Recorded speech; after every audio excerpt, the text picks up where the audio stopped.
Hey guys, तो आज पढ़ेंगे Calvin Benson cycle. So this is the most fascinating cycle. आपको पढ़ के मज़ा आ जाएगा।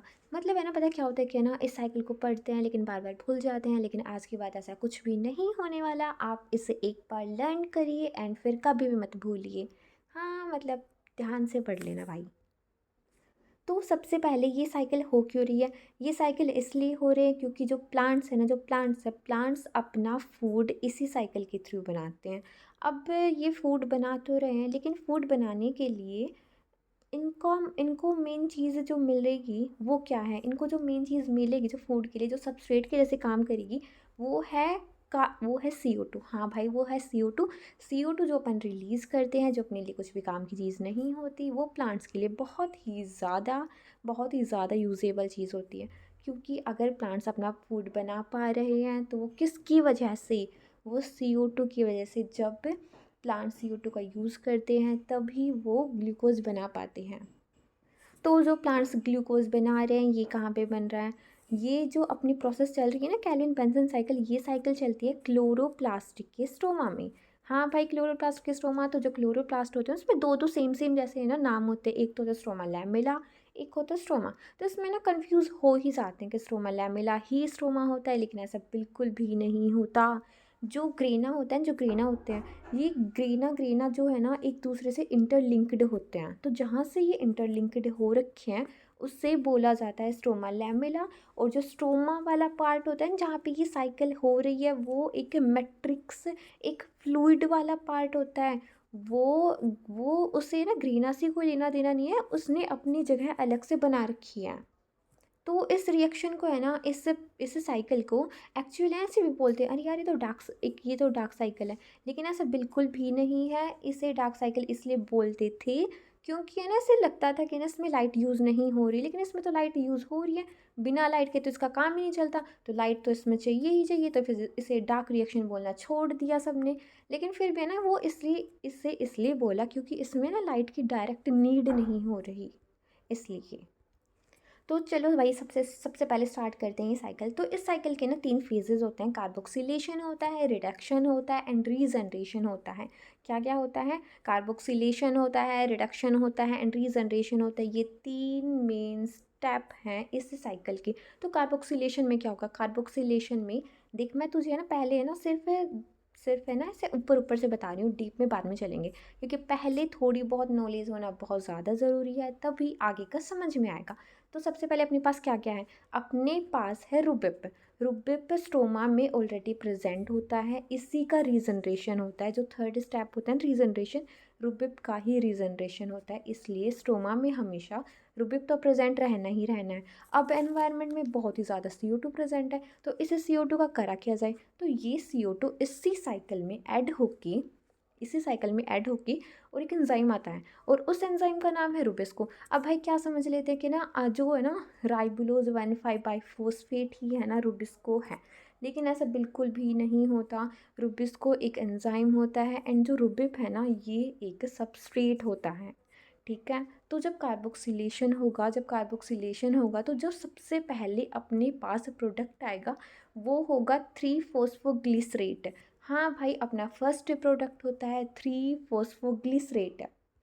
अब जब अपने पास 3 फॉस्फोग्लिसरेट आ चुका है तो अब क्या होगा? अब होगा रिडक्शन फेज़। अब रिडक्शन फेज़ आएगा तो अब इसमें क्या होगा कि इसमें ना 6 ATP एंड 6 NADPH यूज़ होंगे।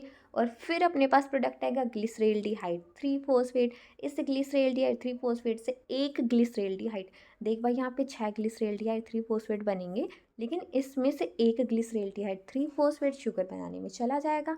एंड जो बाकी के जो ग्लिसरेल्डिहाइड 3 फॉस्फेट है ना, वो रूबिप का रीजनरेशन करने लग जाएंगे। मैंने बताया था ना कि रूबिप स्ट्रोमा में ऑलरेडी प्रेजेंट होता है, क्योंकि उसी का ही रीजनरेशन होता है। क्योंकि अगर रूबिप रहेगा स्ट्रोमा में तभी तो कैल्विन बेंजन साइकिल चलेगी, तभी तो प्लांट अपना फूड बना पाएंगे। तो वो मेन एंजाइम कौन सा है? वो है रुबिस्को। हाँ भाई, ये वो ही रुबिस्को है जो कार्बोक्सिलेशन करवाने में हेल्प कर रहा है। तो अपने पास है ना जो रुबिस्को है ना, सबसे मेन बात तो ये है कि ये अर्थ पर सबसे ज़्यादा मिलने वाला एंजाइम है। हाँ भाई हाँ, मतलब हर जगह ये प्रेजेंट है। तो जो रुबिस्को होता है, जो रुबिस्को ये ना अपने दो फॉर्म में प्रेजेंट होता है। एक तो होता है इसकी कि है ना ये इस पे है ना CO2 आके ऐड हो जाए, और एक होता है ये कि है ना इस पे ऑक्सीजन आके ऐड हो जाए। तो इस पे CO2 और ऑक्सीजन दोनों आके ऐड हो सकते हैं, क्योंकि इन दोनों की साइट है ना एक ही होती है। तो अगर ये जो रुबिस्को है, अगर ये कार्बोक्सिलेज एक्टिविटी करेगा, मतलब ये CO2 को फिक्स करे, अगर ये CO2 को फिक्स करेगा तब तो ये फॉर्म करेगा 2 मॉलिक्यूल ऑफ 3 फॉस्फोग्लिसरेट। लेकिन अगर ये ऑक्सीजनेज एक्टिविटी करेगा, मतलब अगर ये फोटो रेस्पिरेशन करेगा, मतलब जो ऑक्सीजन को जो ऑक्सीजन जो इसने बनाई है, उसी ऑक्सीजन को ये खुद कंज्यूम करने लग जाए, और है ना CO2 को रिलीज़ करने लग जाए। मतलब ये CO2 को खुद यूज़ कर रहा है, फिर अपना फूड बना रहा है, लेकिन फोटो रेस्पिरेशन में क्या होगा, ये CO2 को ही रिलीज़ करेगा। अगर ये CO2 को रिलीज़ करेगा, मेन फोटो रेस्पिरेशन, वो भी कौन करेगा, ये ही रुबिस्को करेगा। अगर ये रुबिस्को ये सेम काम करेगा, तब ये फॉर्म करेगा 1 molecule of 3 phosphoglycerate and 1 molecule of 2 phosphoglycolate. तो जो ये रुबिस्को होता है, क्या वो हमेशा ही एक्टिव होता है क्या? तो नहीं भाई, रुबिस्को हमेशा एक्टिव नहीं रह सकता। रुबिस्को को जब भी तो एक्टिव करना है ना, जब अपने पास लाइट प्रेजेंट हो, मतलब उस टाइम पर दिन हो। अगर दिन होगा तभी तो लाइट आएगी तभी तो फूड बनेगा। अगर लाइट ही नहीं आ रही है, अगर रात हो रही है, तो रुबिस्को का क्या काम है? तो रुबिस्को हो चुका है इनएक्टिव। तो अगर रुबिस्को इनएक्टिव है तो ये किस फेज़ में है? अगर रुबिस्को इनएक्टिव है तो है ना, पता है किस फेज़ में? इस पे लाइसिन ऐड है, इस पर NH3+ ऐड है। लेकिन जैसे ही लाइट आई, अब देख भाई क्या होने वाला है। सबसे पहले तो है ना 2 प्रोटॉन रिलीज़ होंगे। सबसे पहले 2 प्रोटॉन रिलीज़ होंगे कहाँ से? लाइसिन से 2 प्रोटॉन रिलीज़ होंगे। फिर इस पर CO2 मॉलिक्यूल जाके ऐड हो जाएगा, और फिर मैग्नीशियम इंक्रीज़ हो जाएगा। मतलब यहाँ पर रुबिस्को पर मैग्नीशियम भी आकर ऐड होता है। जब यहाँ पर रुबिस्को पर मैग्नीशियम आकर ऐड होगा, तब ही रुबिस्को एक्टिव होगा। अगर मैग्नीशियम ना आए, या फिर है ना H+ रिलीज़ ना हो, या फिर CO2 ना आए, तो रुबिस्को एक्टिव नहीं होगा। अगर रुबिस्को एक्टिव नहीं हुआ तो साइकिल कैसे चलेगी भाई? क्योंकि रुबिस्को ही तो कार्बोक्सिलेशन करवा रहा है ना।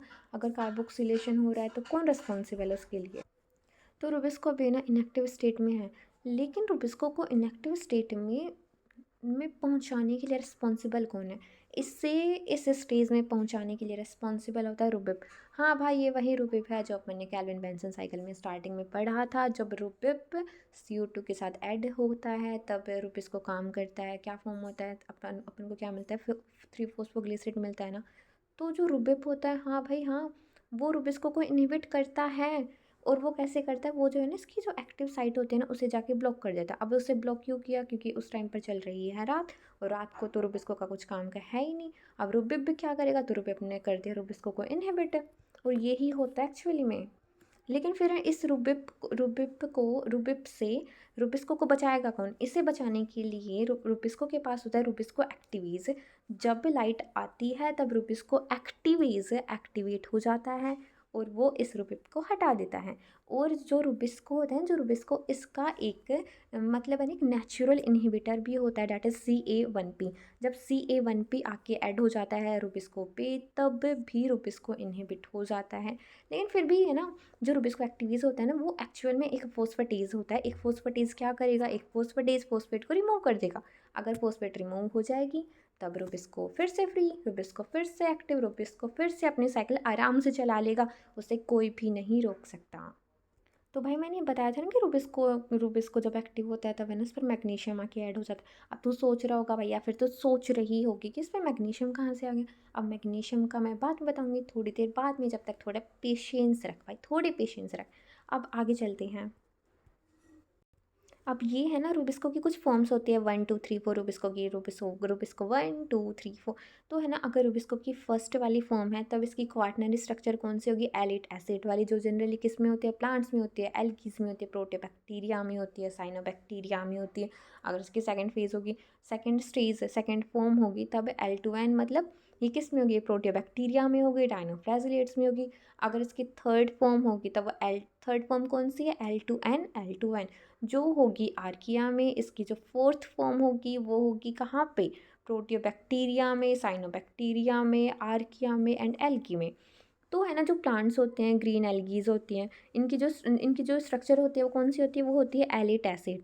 तो जो इसकी सब यूनिट प्रेजेंट होती हैं, जो लार्जेस्ट सबयूनिट प्रेजेंट होते हैं वो होते हैं क्लोरोप्लास्ट में, स्मॉल प्रेजेंट होते हैं न्यूक्लियस में, and red and brown algae में दोनों में सेम होती हैं।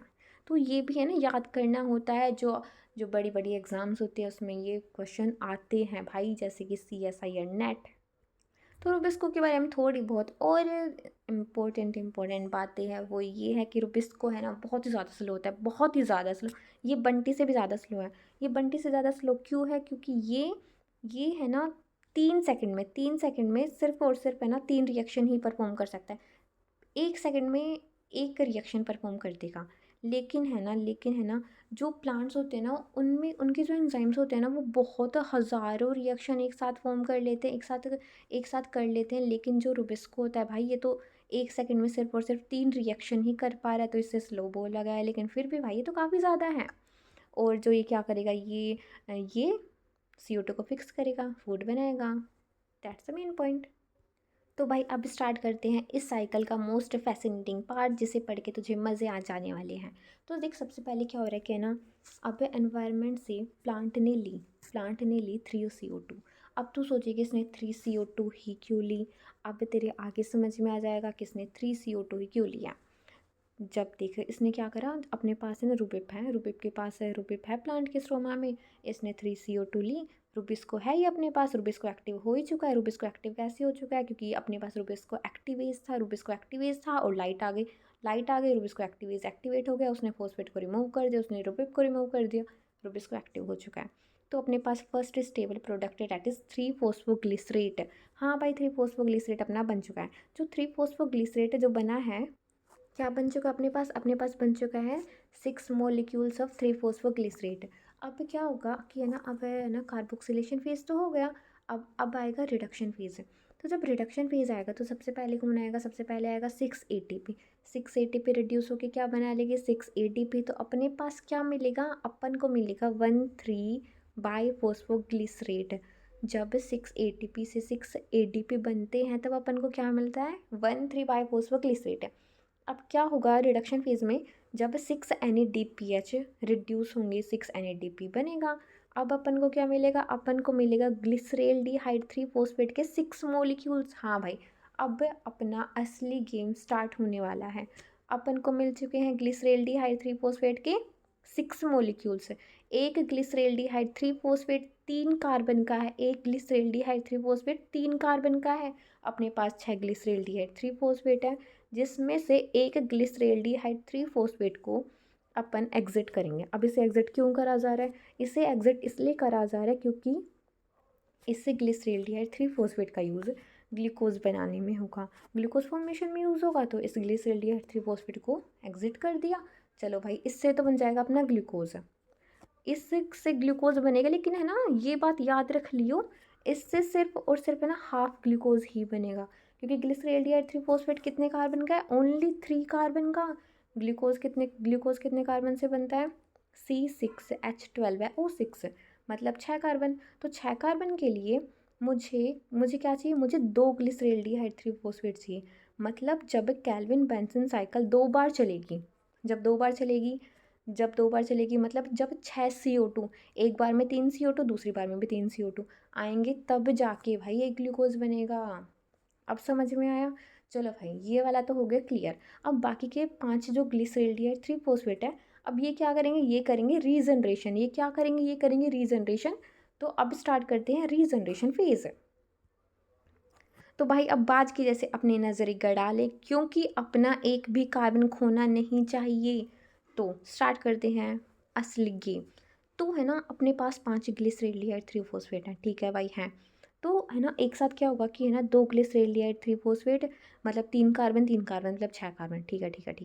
फिर है ना इस पर है ना कौन काम करेगा? इस पर काम करेगा ट्रायोज फॉस्फेट आइसोमरेज है। अच्छा, तो ट्रायोज फॉस्फेट आइसोमरेज ने इन दोनों पे काम किया। अब जब दोनों पे काम किया तब अपने पास आएगा DHAP। अपने पास आएगा DHAP। जब DHAP पर जब एल्डोलीज काम करेगा तब फॉर्म होगा फ्रैक्टोज 1,6 बाईफॉस्फेट। जब फ्रैक्टोज 1,6 बाईफॉस्फेट पर फ्रैक्टोज 1,6 बाईफॉस्फेटेज काम करेगा, तब अपने पास क्या बन के आएगा? अपने पास बन के आएगा फ्रैक्टोज 6 फॉस्फेट। नहीं आया ना समझ? देखो भाई, मैं फिर से समझाती हूँ, ध्यान से सुन। एक एंजाइम होता है ट्रायोज फॉस्फेट आइसोमेरेज, ठीक है भाई। एक एंजाइम है ट्रायोज फॉस्फेट आइसोमेरेज। अब जो एंजाइम है, ये जो ग्लिसरॉल्डिहाइड 3 फॉस्फेट को बस एक कार्बोनिल ग्रुप शिफ्ट करके डीएचएपी में कन्वर्ट कर दिया। कार्बोनिल ग्रुप शिफ्ट करा और डीएचएपी में कन्वर्ट कर दिया। तो इस रिएक्शन में है ना तो एटीपी की नीड होती है, ना ही एनएडीपीएस की ज़रूरत होती है। ये सिर्फ एक सिंपल रिवर्सिबल आइसोमराइजेशन रिएक्शन होती है। भाई ऐसा बिल्कुल भी नहीं है कि ना ग्लिसरॉल्डिहाइड 3 फॉस्फेट दोनों ना एक दूसरे से कंबाइन हो रहे हैं, फिर दोनों कंबाइन होके है ना फिर डीएचईपी बना रहे हैं। नहीं भाई, ऐसा बिल्कुल भी नहीं है। सिर्फ है ना ग्लिसरॉल्डिहाइड 3 फॉस्फेट का एक थोड़ा सा पार्ट भी डीएचईपी में कन्वर्ट हो सकता है। ये डीएचईपी में कन्वर्ट क्यों हो रहा है? ताकि जो रिजनरेशन कर रहे हैं ना अपने ग्रुप की, वो स्मूथली हो सके। तो इसके लिए तो ना एक सिंगल ग्लिसरॉल्डिहाइड 3 फॉस्फेट ही काफ़ी होता है। लेकिन अपन को 2 ग्लिसरॉल्डिहाइड 3 फॉस्फेट फिर क्यों यूज़ कर रहे हैं भाई? वो आगे के प्रोसेस के लिए यूज़ ले रहे हैं फॉर फ्रैक्टोज 1,6 बाइफॉस्फेट फॉर्मेशन। अगर फ्रैक्टोज 1,6 बाइफॉस्फेट बनाना है तो अपन को 2 ग्लिसरॉल्डिहाइड 3 फॉस्फेट का तो यूज़ करना ही पड़ेगा भाई, तब ही फ्रैक्टोज 1,6 बाइफॉस्फेट बनेगा। तो इसमें हुआ क्या, एक G3P है, उसे डीएचपी में कन्वर्ट किया। जब इसमें डीएचपी में जब कन्वर्ट हो गया तो जब तो जो दूसरा जो था ना ग्लिसरॉल्डिहाइड 3 फॉस्फेट, इसका क्या करा, इसका है ना जब एल्डोलेज और ग्लिसरॉल्डिहाइड 3 फॉस्फेट जब एक दूसरे से कंबाइन होंगे तब ये बना लेगा क्या, फ्रैक्टोज 1,6 बाइफॉस्फेट। तो सिर्फ एक ही ग्लिसरॉल्डिहाइड 3 फॉस्फेट काफ़ी होता है डीएचपी बनाने के लिए। दूसरा तो अपन फ्रैक्टोज 1,6 बाइफॉस्फेट बनाने के लिए रखते हैं। तो अब नेक्स्ट ग्लिसरॉल्डिहाइड 3 फॉस्फेट का हिसाब लिखते हैं। अब जो अपने पास जो नेक्स्ट ग्लिसरॉल्डिहाइड 3 फॉस्फेट है, अब इसका क्या होगा, ये भी किससे मिल के बना है, ये भी 3 कार्बन से मिल के बना है। अब अपने पास नेक्स्ट एंजाइम आएगा, वो होता है ट्रांसकीटोलेज। जब ट्रांसकीटोलेज आएगा तो वो क्या करेगा, ये है ना फ्रैक्टोज 6 फॉस्फेट से 2 कार्बन लेगा और किसे दे देगा, ये दे देगा ग्लिसरॉल्डिहाइड 3 फॉस्फेट को। जब ये दे दिया तब है ना अपने पास 2 प्रोडक्ट मिल के आएंगे और इनका नाम है इरिथ्रोज 4 फॉस्फेट एंड ज़ाइलुलोज 5 फॉस्फेट। भाई तो खुद हिसाब लगा लेना, 6 तो फ्रैक्टोज 6 फॉस्फेट के हो गए एंड 3 इसके हो गए ग्लिसरॉल्डिहाइड 3 फॉस्फेट के। टोटल कितने हो गए, 9। अब तू देख ले इन दोनों को कर ले तू, आ जाएंगे ना, फिर ज़ाइलुलोज 5 फॉस्फेट आ जाएगा एंड इरिथ्रोज 4 फॉस्फेट आ जाएगा। और अब आगे क्या होगा, अब है ना जो आगे जो ग्लिसरॉल्डिहाइड 3 फॉस्फेट जो बच रखा है, देख मैंने बताया था ना कि एक ग्लिसरॉल्डिहाइड 3 फॉस्फेट भी डीएचएपी बना सकता है। अब देख इसने बना लिया ना, एक अकेले ने डीएचएपी, तब है ना अब इसने अब अकेले ने बना लिया। चलो भाई अब अपने पास डीएचएपी आ चुका है। तो जब डीएचएपी और जो एरिथ्रोज 4 फॉस्फेट जब जब इन दोनों पर एल्डोलीज की हेल्प से, मतलब है ना एल्डोलीज जब इन दोनों पर काम करेगा तब अपने पास आएगा एक 7 carbon sugar, that is sedoheptulose 1,7 biphosphate. किसकी हेल्प से आया, एल्डोलेज से। एल्डोलेज और डीएचएपी ऐड होके अपने पास क्या मिला, अपन को मिला सेडोहेप्टुलोज 1,7 बाइफॉस्फेट। अब क्या होगा कि जो सेडोहेप्टुलोज 1,7 बाइफॉस्फेट है ना, इस पर सेडोहेप्टुलोज 1,7 बाइफॉस्फेट जब इस पर काम करेगा तब क्या बन के आएगा, अपन के पास आएगा सेडोहेप्टुलोज 7 फॉस्फेट। अब जो सेडोहेप्टुलोज 7 फॉस्फेट है, ये लास्ट ग्लिसरॉल्डिहाइड 3 फॉस्फेट के साथ ऐड होके ये बनाएगा धमाकेदार प्रोडक्ट्स। हाँ भाई, ये वही धमाकेदार प्रोडक्ट्स हैं जो आगे बन के बनाएंगे रुबेप। अब जो है ना जो सेडोहेप्टुलोज 7 फॉस्फेट एंड जो ग्लिसरॉल्डिहाइड 3 फॉस्फेट है, इन दोनों को ऐड कर भाई, कितने आए, 10 आए ना, 10। चलो भाई इन 10 को 5 में बांट दें तो अपने पास क्या बन के आएगा, अपन के पास आएगा ज़ाइलुलोज 5 फॉस्फेट एंड राइबोज 5 फॉस्फेट है। अब अपने पास आ चुका है राइबोज 5 फॉस्फेट एंड ज़ाइलुलोज 5 फॉस्फेट। एक ज़ाइलुलोज 5 फॉस्फेट पहले का बच रखा था, कौन सा वाला, जब ट्रांसकीटोलेज ने जब काम करा था तब एक एरिथ्रोज 4 फॉस्फेट बना था और एक बना था ज़ाइलुलोज 5 फॉस्फेट। तो जो ज़ाइलुलोज 5 फॉस्फेट जो बच रखा था ना, अब उसे ऐड कर दो। अब उसे ऐड कर दिया तो अपने पास 5 फॉस्फेट के तीन सबस्ट्रेट, अपने पास 3 सबस्ट्रेट है। तो जो ज़ाइलुलोज 5 फॉस्फेट होता है ना, इस पर तो काम करता है एपीमरेज एंजाइम। हाँ भाई, इस पर एपीमरेज एंजाइम काम करता है और बनाएगा राइबुलोज 5 फॉस्फेट के 2 मॉलिक्यूल्स। लेकिन फिर जो राइबोज 5 फॉस्फेट ये भी तो बच रखा है ना, तो ये काम करेगा। लेकिन इस पर कौन सा एंजाइम काम करेगा, इस पर आइसोमरेज एंजाइम काम करेगा। जब इस पर आइसोमरेज एंजाइम काम करेगा तब ये बनाएगा क्या बनाएगा, ये बनाएगा third molecule of ribulose 5 phosphate. फिर लास्ट स्टेप आ चुका है। अब क्या होगा, अब फोस्फोराइबोकाइनेज जब काम करेगा एंड में और 3 ATP यूज़ होगी रीजनरेशन स्टेप में। रीजनरेशन स्टेप में 3 ATP यूज़ होती है और जब रिडक्शन फेज़ होता है तब 6 ATP एंड 6 NADPH यूज़ होता है। तो अब जब 3 ATP यूज़ होगी, फोस्फोराइबोकाइनेज जब काम करेगा 3 राइबोलोज 5 फोस्फेट पर, तब अपने पास आ जाएगा अपना वही सबस्ट्रेट, वही रूबिप जिसके लिए अपन ने इतनी बड़ी साइकिल चलाई है। अब फाइनली वो अपन को मिल चुका है। तो मैं इस साइकिल को एक बार फिर से रिपीट कर देती हूँ जिससे ये साइकिल तेरे दिमाग में बिल्कुल छप जाए। ठीक है, तो अपने पास क्या हुआ कि है ना, सबसे पहले ना अपने पास है ना बहुत ज़्यादा एनवायरनमेंट में बहुत ही ज़्यादा CO2 प्रेजेंट है। ठीक है भाई, बहुत ही ज़्यादा CO2 प्रेजेंट है। फिर उस प्लांट उससे CO2 का क्या करेगा, उससे CO2 से प्लांट चलेगा अपनी साइकिल, अपना फूड बनाएगा। तो उस फूड बनाने के लिए उसे सबसे पहले चाहिए, उसे एक सबस्ट्रेट चाहिए, डेट इज़ रुबिप। रुबिप जब तक 3 CO2 का जब यूज़ करेगा और एंजाइम कौन सा लगेगा, एंजाइम लगेगा रुबिस्को का एक्टिवेशन मैंने बता दिया है। एंड फिर जब रुबिस्को एक्टिवेट हो जाएगा, सबसे पहले अपने फर्स्ट स्टेबल प्रोडक्ट आएगा, डेट इज़ 3 फोस्फोग्लिसरेट। जब 3 फोस्फोग्लिसरेट आ जाएगा तब इस पर सबसे पहले काम करेगा 6 ATP एंड फॉर्म होएगी 6 ATP, क्योंकि ये एक रिडक्शन फेज़ होता है। जब रिडक्शन फेज़ होगा तब सबसे पहले अपने पास बन के आएगा क्या, 1,3-बाइफोस्फोग्लिसरेट। जब 1,3-बाइफोस्फोग्लिसरेट जब आ चुका है तब अब इस पे काम करेगा 6 NADPH। 6 NADPH काम करेगा, ये फिर से रिडक्शन फेज़ है। रिडक्शन फेज़ होगा तो रिडक्शन तो होगा ही। फिर अपने पास बन के आएगा प्रोडक्ट ग्लिसरॉल्डिहाइड 3 फोस्फेट। अब ग्लिसरॉल्डिहाइड 3 फोस्फेट के अपने पास 6 मॉलिक्यूल्स बन के आ रहे हैं, जिसमें से एक ग्लिसरॉल्डिहाइड 3 फोस्फेट का यूज़ होता है शुगर बनाने में। शुगर बनाने के लिए अपन को इस साइकिल को 2 बार चलानी होती है, क्योंकि एक ग्लिसरॉल्डिहाइड 3 फोस्फेट से सिर्फ और सिर्फ ग्लूकोज की सिर्फ C3 सिर्फ और सिर्फ है ना आधी ग्लूकोज ही बनती है।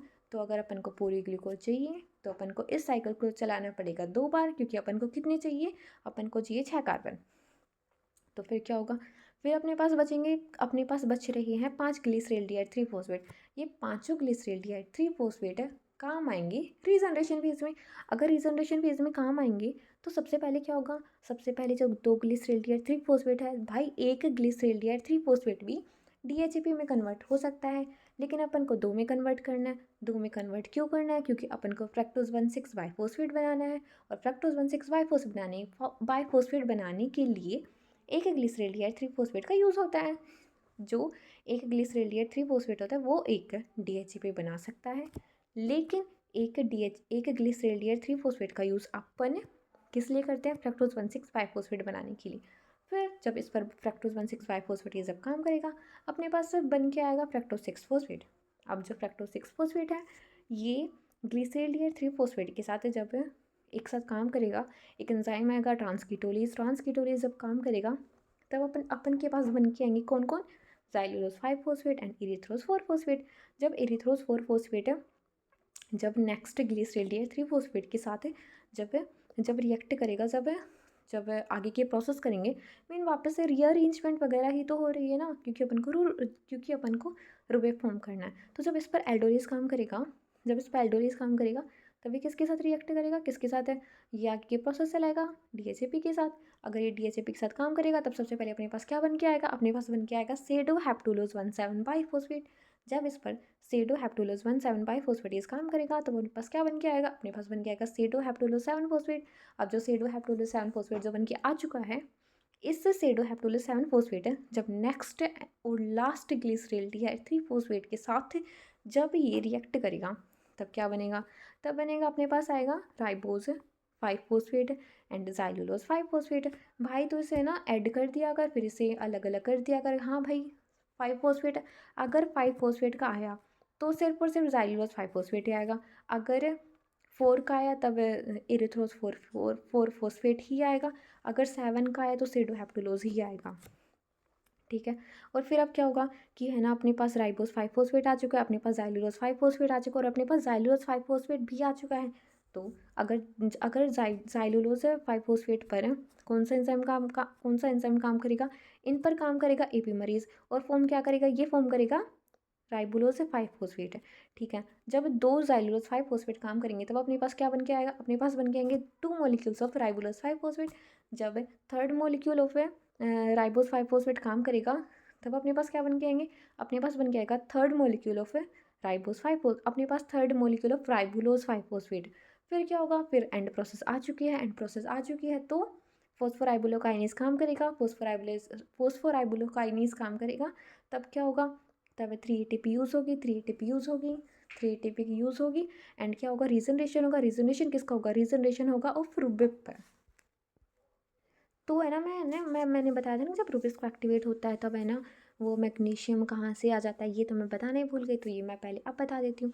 अब देख भाई क्या होता है कि है ना, एक क्लोरोप्लास्ट है, वो बिल्कुल अंधेरे में रखा है, ठीक है भाई, बिल्कुल अंधेरे में, बिल्कुल भी लाइट नहीं है अभी, ठीक है। तो फिर क्या हो गया, एकदम से ना लाइट आई, लाइट क्या आई कि है ना, दिन हो गया। चलो भाई दिन हो गया, तो अब क्या होगा कि जो जो प्रोटॉन्स होते हैं, जब प्रोटॉन्स होते हैं, प्रोटॉन्स मूव करेंगे स्टोमा से। स्टोमा के अंदर बहुत ही ज़्यादा प्रोटॉन्स प्रेजेंट थे, जब अंधेरा था तब स्टोमा के अंदर बहुत ही ज़्यादा प्रोटॉन्स थे। अब भी ये साइकिल नहीं चल रही है क्योंकि ये रात का टाइम है, ठीक है।